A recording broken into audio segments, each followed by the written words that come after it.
Olá, tudo bem com vocês? Estamos hoje aqui mais uma vez no nosso Falando a Verdade, onde nós podemos falar de assuntos que têm a ver com você, têm a ver comigo, que às vezes são contraditórios, difíceis, mas que com o propósito de falar a verdade, nós queremos te ajudar. Então hoje nós queremos falar sobre um tema muito interessante, aliás, que tem a ver com muitos de vocês que vão nos assistir, que vão nos acompanhar. Ele é um tema muito controverso. Se a gente fosse demorar assim, um tempinho para falar sobre ele, levaria muito tempo, muitas horas de debate, mas não é o nosso propósito. Nós queremos falar alguma coisa para você que te ajude sobre o tema de como ser jovem e cristão no século 21. Normalmente a gente entende hoje esse mundo líquido que nós temos vivido, relativista, muitas vezes imediatista, e que onde as pessoas tomam algumas decisões e fazem suas escolhas que podem trazer tanto influência na sua vida emocional, na sua vida profissional, na sua vida espiritual, inclusive. E sobre isso que nós queremos falar. Como é que pode hoje ser jovem e cristão sem causar nenhum tipo de estresse? E para isso, eu convidei aqui o nosso querido André. O André, ele é um jovem, antenado com o tempo dele, viu? Ele não é retrógrado, não.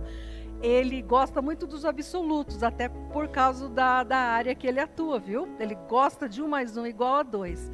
E ele é formado, então eu vou precisar ler, viu, André? Porque essas atualidades, assim, a gente precisa sempre de uma ajudinha, tá bom? Então, o André, ele é formado na engenharia da computação, com pós em gestão e engenharia na indústria 4.0, já deu para perceber a área que ele gosta, né? E também ele é sócio e fundador e diretor da tecnologia da Smartly, é isso mesmo? Isso. Smartly Dispositivos Inteligentes. É uma empresa de automação residencial. Então, eu convidei o André para falar um pouquinho para nós sobre o tema como ser jovem e cristão no século 21. Tudo bem, André? Tudo bem, pastora. Primeiramente, agradecer também pelo convite de poder estar aqui. Que legal. E a gente vai, então, convidar você, a partir de agora, para você falar um pouquinho para a gente sobre esse tema tão necessário, né? Onde existem alguns fantasmas aí sobre essa questão do jovem, ser crente ou cristão, como algumas pessoas gostam de falar. E você vai me ajudar, então, agora esclarecendo para as pessoas que estão nos vendo, especialmente para os jovens, para todo aquele que se interessa por assuntos atuais. Então vamos lá, André. Quando aconteceu essa sua busca? Quando aconteceu? Ou o que você estava fazendo? Quantos anos você tinha? Quando você decidiu que você seria cristão? Então, pastora, na verdade, assim, eu cresci num lar em que nós criamos em Deus, né? Mas um Deus lá em cima, né? Eu não tinha essa intimidade com Jesus, com o Espírito Santo. E quando eu fui conhecer mesmo, eu estava namorando, e foi por causa da minha esposa, Maria Clara. Então eu estava estudando e trabalhando na época e namorando com ela, né? Então, nesse momento que eu fui conhecendo mais de Jesus, do Espírito Santo, fui tendo essa intimidade e eu descobri realmente o que era ser cristão. Então foi nessa época. Eu não estava passando por nenhuma situação difícil, né? Era uma época muito boa ali da minha vida, mas foi nessa época, por causa dela, que eu conheci Jesus. Ok, mas foi por causa dela, para não perdê-la, ou porque o encontro com Jesus foi real?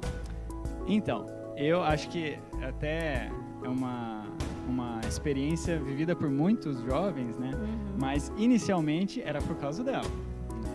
Então eu frequentava a igreja por causa dela e aos poucos eu fui conhecendo Jesus e fui conhecendo o amor dele, e isso fez com que eu mudasse. Em vez de ir por ela, eu fosse por ele.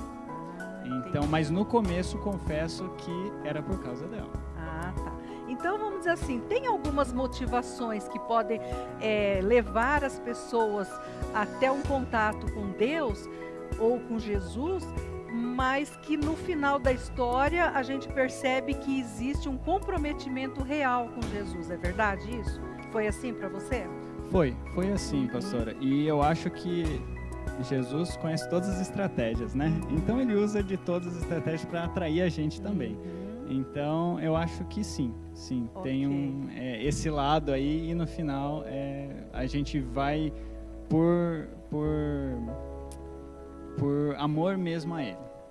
Então eu posso concluir que a sua decisão não foi uma decisão forçada? Não, inicialmente foi, mas assim... Interesseira, exato. Mas a decisão final não. Não foi forçada? Não foi forçada. Ninguém ficou te forçando, te impondo, para você ficar com ela, você tem que ficar com Jesus também, foi assim? Não foi, nunca me senti forçado e nem obrigado a aceitar Jesus, né? Isso foi por vontade própria mesmo. Então vamos lá, mais um pouquinho. Você enfrentou algum tipo de resistência no seu círculo de amizades ou até familiar, na escola, no trabalho, enfim, o seu círculo de vida, quando você se declarou cristão? Pastora, por incrível que pareça, não. Eu não sofri nenhum tipo de... ninguém falou nada para mim, ninguém foi contra, né? Não tive essa resistência. Em casa também não, né? Com o meu círculo ali de amizades, felizmente, graças a Deus, não tive esse problema. Você não teve esse problema porque você acabou tendo tanta convicção da decisão que você se impôs, ou porque você também não fez muito alarde? Como é que foi essa parte? Olha, eu acho que é um pouquinho dos dois, né? Então, assim, sempre eu tive vamos dizer, um bom exemplo, né, na família. Então, sempre tentei fazer as coisas certas. Mas, claro, conhecendo Jesus, eu vi que, nossa, o caráter dele é sensacional, né? Então, a gente sempre tem o que melhorar. E, a partir daquele dia, eu sempre tentei seguir o caráter dele. Mas também confesso que eu não fiz grande alarde, saindo para todo mundo, falando, mas as pessoas que me perguntavam, eu falava abertamente, e isso não trouxe nenhuma resistência dessas pessoas. Elas perceberam mudanças significativas na sua conduta, no seu posicionamento? Sim, principalmente da minha esposa também, né? Meus pais falam muito disso, mas a gente sempre acha, né, que a gente é a melhor pessoa do mundo, né? Mas Jesus mostra que a gente sempre tem o que melhorar. Então, sim, principalmente na parte de relacionamentos, né? E eu sempre gostei de exatas, então eu sou um pouco muito lógico, muito racional, né? Então isso às vezes atrapalha um pouco no relacionamento com as pessoas. E Jesus melhorou muito nessa parte, né? De eu entender mais as pessoas, me relacionar melhor com as pessoas. Então, elas perceberam sim diferença. Que bom.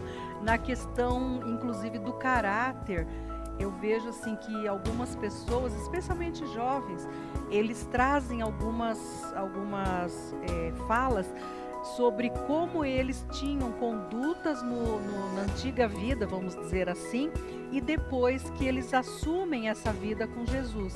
Você passou por alguma experiência que envolve caráter? Tinha algumas condutas que para mim eram normais, né? Até à vista dos olhos das outras pessoas, né?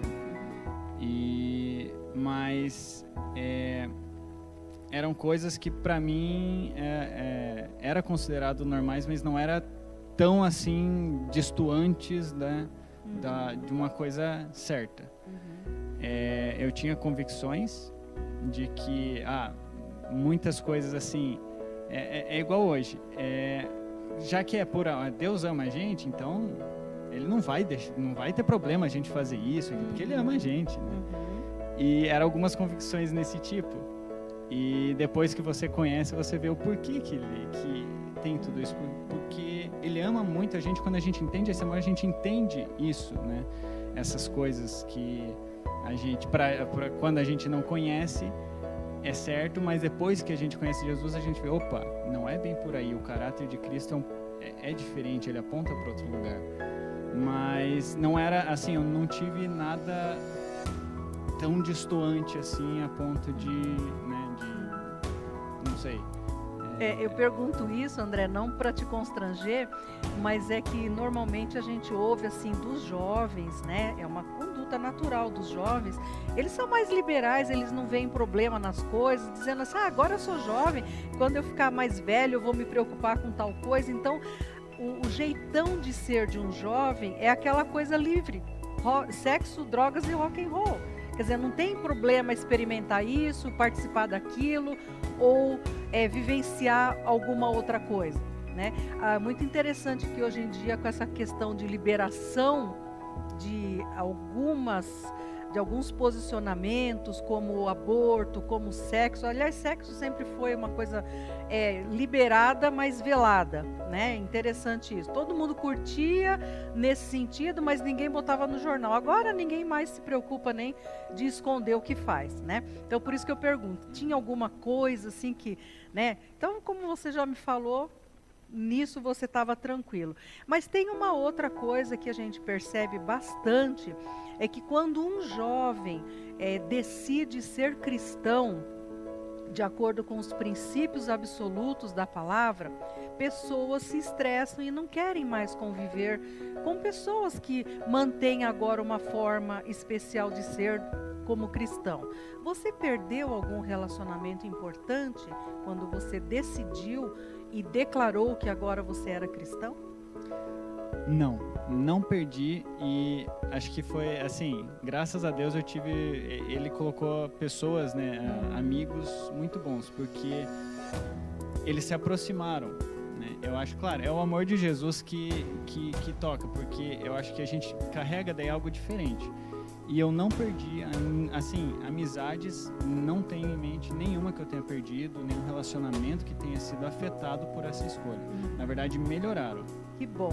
Mas você convive com essas pessoas que não são cristãs da mesma forma com que você convivia antes, fazendo as mesmas coisas, usufruindo das mesmas atitudes? Como que funciona? Não. Eles perceberam que eu deixei de falar coisas, deixei de fazer coisas, né, que antes para mim era normal, todo mundo fazia. E eles notaram isso, né? Mas eles respeitaram e às vezes eles evitavam fazer e falar as coisas quando eu ou a Maria Clara, né, minha esposa, estavam junto com eles. Então, na verdade, meio que a gente começou a influenciar eles. Então isso foi muito legal, porque eles respeitavam bastante a gente, né? Respeitam ainda, né? Que bom. Vamos lá, mais uma coisa. Houve muito impacto dessa sua decisão na sua própria vida pessoal? Por exemplo, você continuou o mesmo, você já até falou que houveram algumas mudanças. Me dê um exemplo assim específico de alguma mudança que ocorreu na sua vida por causa da sua decisão e da sua escolha de ser cristão.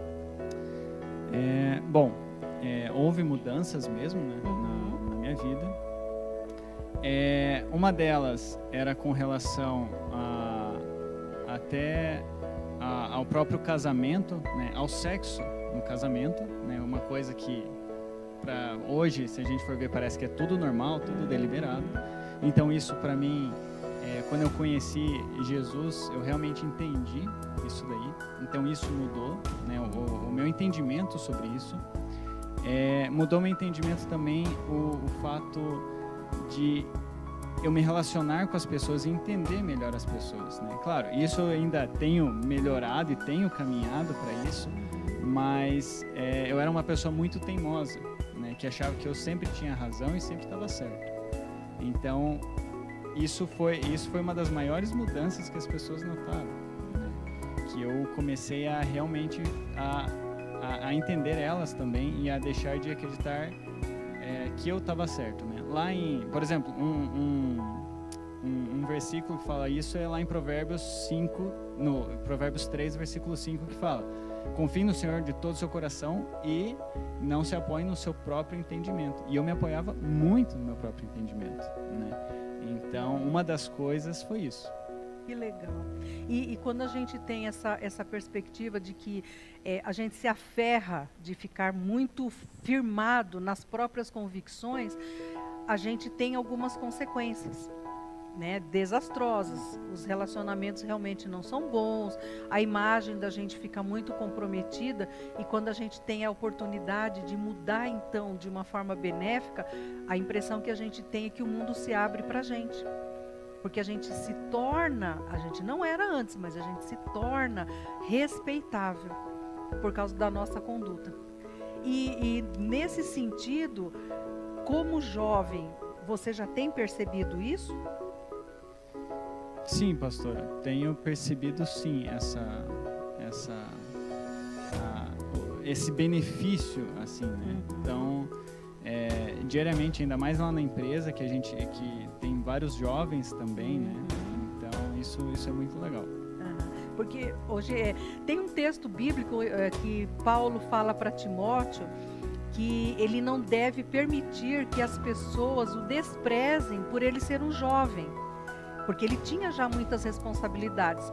Por isso que eu perguntei isso para você, porque a tendência que as pessoas têm é não valorizar, não respeitarem o posicionamento e opiniões de pessoas mais jovens. As pessoas, em geral, consideram que os jovens ainda são, eles são avoados, eles ainda não sabem como se posicionar, não têm experiência. Mas o que a gente vê é que, pela palavra de Deus, um jovem que decide ser cristão muda de tal forma que ele passa a ser confiável. Isso que eu vejo uma grande vantagem em relação a escolher ser cristão. Sim. André, mais uma pergunta, vamos mexer um pouquinho mais aí. Com certeza, enquanto sem Jesus na sua vida, você passou por fases de mais ou menos tentações em várias áreas, né? Em geral, as pessoas gostam de falar sobre sexo, mas é claro que não existe só essa área de tentação. Existe o roubo, existe a mentira, existe a conduta irresponsável, enfim, várias áreas se tornam potenciais tentações nas nossas vidas. Então, quando a gente tem Jesus na nossa vida, a gente não deixa de ter as tentações, mas nós temos ferramentas para não se deixar levar pelas tentações. E é por isso que eu quero perguntar para você: você ainda sofre tentações? Olha, pastor, eu gosto muito de dois versículos, que um está lá em Provérbios 16, versículo 18, que a soberba precede a ruína. Então, que a gente tem que cuidar para não se achar, né, que tá tudo tranquilo, porque na Bíblia também fala que o inimigo tá ali como um leão ao derredor esperando, né? Até Paulo cita isso lá em 1 Coríntios, falando assim, que aquele que está de pé, cuidado para que não caia, né? Então, sim, acho que a gente lida com tentações todos os dias, né? Claro, a gente pensa que jovem tem mais tentações voltadas pro sexo, né? Mas conforme você vai passando por fases na vida, essas tentações vão mudando, né? E hoje, por exemplo, tentações como na empresa, tem tentações de, por exemplo, com relação a ganhar mais dinheiro pela empresa, de um jeito ilícito, ou querendo ou não ainda, como eu sou casado, tem tentações de, pessoas podem vir falar comigo. Então, isso acho que tem todos os dias, né? Mas aí que tá. E a própria resposta vem ali na continuação, que Paulo fala desse versículo, que não vem tentação que a gente não consiga resistir, né? Porque Deus, ele provê o livramento ali, né? Ele providencia o livramento ali para a gente, junto com a tentação. Então, vem a tentação, mas ele providencia esse livramento. Então, eu sempre tento me agarrar muito, muito nisso, né? Sabendo que ele está comigo, e quanto mais perto dele eu tô, mais longe eu deixo as tentações. mas acho que todo dia vem situações que a gente pode escolher, né? Então, mas hoje, assim, confesso que é mais nessas áreas profissionais, na área profissional, que vem essas tentações, do que normalmente na área, por exemplo, sexual, coisas do tipo. É interessante isso mesmo. E hoje você é casado, né? Já passou o tempo do namoro, como ele já contou para nós, conheceu a Clarinha, né? Foi uma grande desculpa para ele conhecer Jesus também. Glória a Deus pela Clarinha, né? E hoje você é casado, né? E como cristão, você entende, né, que ser casado impede que você usufrua, né, assim, dos ditos prazeres da vida? Me refiro nesse sentido à fidelidade e à lealdade em relação à sua esposa, né? Você recebe muito, você já até comentou um pouquinho, mas esmiuça mais aí, né? Ainda tem ou tentações, ou ainda vem circunstâncias para levar você à direção de falhar com a lealdade e a fidelidade com a sua esposa? Bom, respondendo a pergunta ali de se eu acho que interferiu nesse, né? Não, pelo contrário, eu acho que ser casado é tão bom quando você faz todas as coisas embaixo da bênção de Deus, né? Então é tão gostoso isso, mas sim, tem tentações. Uma delas é até engraçado quando aconteceu. Eu casei com a Maria, uma semana depois, isso eu estava na faculdade estudando, uma semana depois eu indo para a faculdade, parou um carro com 4 meninas dentro, me chamando para entrar junto no carro. Nunca tinha acontecido isso na minha vida. Uau. E uma semana depois que eu me casei, veio isso daí. Eu, obviamente, recusei e saí pensando, olha que coisa, né? Mal casei e já tem gente tentando destruir meu casamento, né?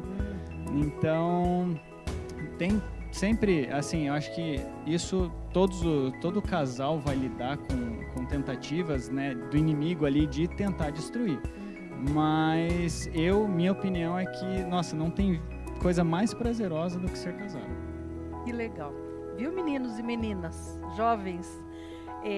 Não tem problema você ser tentado, não tem problema você se ver em alguma situação no qual você fica lá, mas se você confiar no Senhor, a Bíblia fala que não veio tentação que não seja humana, então é possível dizer não, se você escolher dizer não, porque tem gente que escolhe dizer sim, né?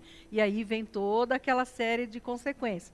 Mas é possível sim escolher dizer não e continuar tão satisfeito e tão feliz como as pessoas ficam, puxa, mas eu não vou usufruir disso? Não, é possível ser tão feliz e sentir tanto prazer na fidelidade, na lealdade, como as pessoas dizem aí que as outras formas de sentir prazer também acontecem, né? Então, o bom de ser cristão é isso, que a gente não é impedido de fazer nada, desde que não venha ferir princípios, desde que não venha ferir a santidade de Deus. Então vale a pena ser jovem e cristão no século 21, não é mesmo, André? Com certeza.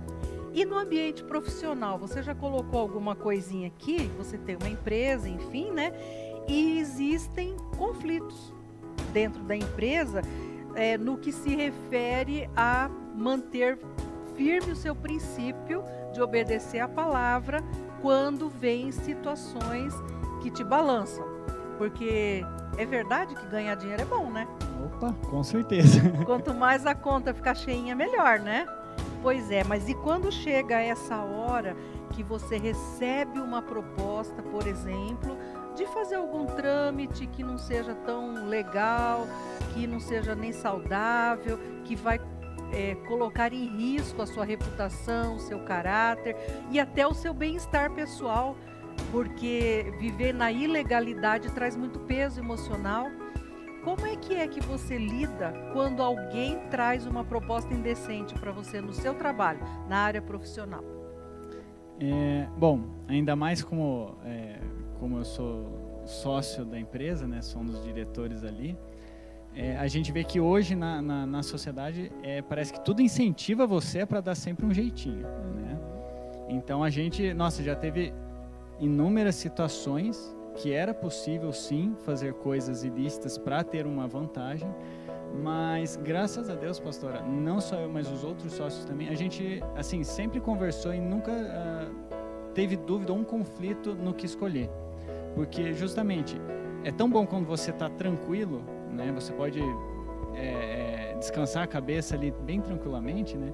E lá na Bíblia fala assim que, lá em Lucas 10, fala assim que se você é fiel no pouco, você é fiel no muito também, né? E quem não é fiel no pouco também não é fiel no muito.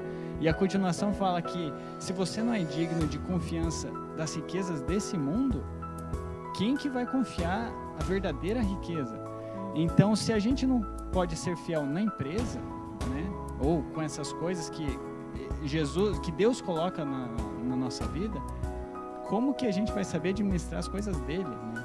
Então, isso é uma coisa assim que eu tento sempre ser, fiel no pouco, né? Desde coisinhas mínimas, porque eu sei que a palavra fala que se eu for fiel no pouco, eu vou ser fiel no muito, ele vai me colocar sobre o muito. Que legal. Né? Então, e graças a Deus eu não tenho essa dificuldade com os meus sócios lá na empresa. Que bom.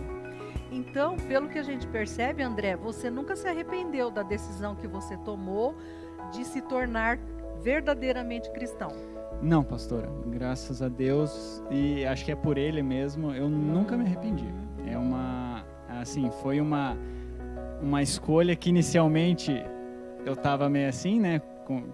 Igual eu falei, foi por causa da minha esposa no início, mas depois que eu realmente entendi e conheci, é igual aquilo lá, quem coloca a mão no arado... Não olha para trás. Não olha para trás, e graças a Deus eu nunca olhei e não pretendo olhar. Que legal. André, para a gente finalizar esse tempinho com você, que está muito gostoso de conhecer essas partes da sua vida, eu queria saber se você tem algum conselho, alguma coisa que você possa falar para os jovens que venham assistir esse programa e que podem estar indecisos, né, entre permanecer líquido, ou seja, andando na vibe que o mundo tem oferecido, né, ou entre o absoluto, que é a palavra de Deus. Você tem algum conselho para eles em relação a essa questão e que andar líquido ou absoluto interfere de verdade na espiritualidade deles? O que você pode falar para eles? Bom, eu, por experiência própria, já fui desses jovens líquidos, né? Então, e eu achava que era o melhor a se fazer. Mas meu conselho é que não percam tempo tentando fazer isso. Porque Deus conhece tão bem a gente que já deixou tudo pronto, da melhor maneira possível para a gente poder viver, né? Lá em Romanos 12, fala assim que para a gente não viver conforme os padrões desse mundo, né? E deixar que Deus transforme, que a gente seja transformado por Deus através da renovação da mente, para que a gente possa experimentar a boa, agradável e perfeita vontade dele. E eu não conhecia essa boa, agradável e perfeita vontade dele, porque eu vivia dessa forma líquida, achando que eu sabia algumas coisas mais e tudo. Então, meu conselho é para que não percam tempo fazendo isso, que eles escolham viver essa boa, agradável e perfeita vontade de Deus o quanto antes, porque eles não imaginam quão bom é e quão maravilhoso é essa liberdade que a gente encontra em Jesus, né? Que muitos jovens, eu pensava nisso, que é uma vida que, não, você tem muitas regras. Não, pelo contrário, quando você entende e conhece, você vê o tamanho da liberdade que Jesus te dá. Então, que não percam tempo vivendo essa falsa liberdade deles, que eles possam ver a verdadeira liberdade que Jesus tem para eles. Ok. André, se alguém que está nos assistindo quiser ter um papinho com você, um tete-a-tete, tirar uma dúvida, pedir um conselho mais específico, você estaria à disposição? Com certeza, pastora. E ainda mais, assim, eu que sou da área de exatas, né, conheci muitas pessoas que tinham até uma certa... queria uma certa distância disso, né? Por exemplo, de viver uma vida com Jesus. porque a gente pensa de maneira muito racional, muito lógica, né? Então, quem tiver alguma coisinha aí também, principalmente nesse respeito, com certeza estou à disposição. Que legal. O André está conosco aqui na comunidade cristã Ecoville e vai aparecer lá um número, uma forma de contato com ele. Então, se você quiser ter um tempinho especial aí, quem sabe para até ter o empurrãozinho necessário, né, para essa decisão de ser jovem e cristão no século 21, entre em contato com ele, tenho certeza que ele vai disponibilizar o tempo necessário para você. Muito obrigada, André, foi muito especial tê-lo aqui. E a gente encerra hoje mais um Falando a Verdade, sobre o que é ser e como é ser cristão no século 21. Eu sou a pastora Rosa, da comunidade Ecoville, e é um prazer estar com vocês.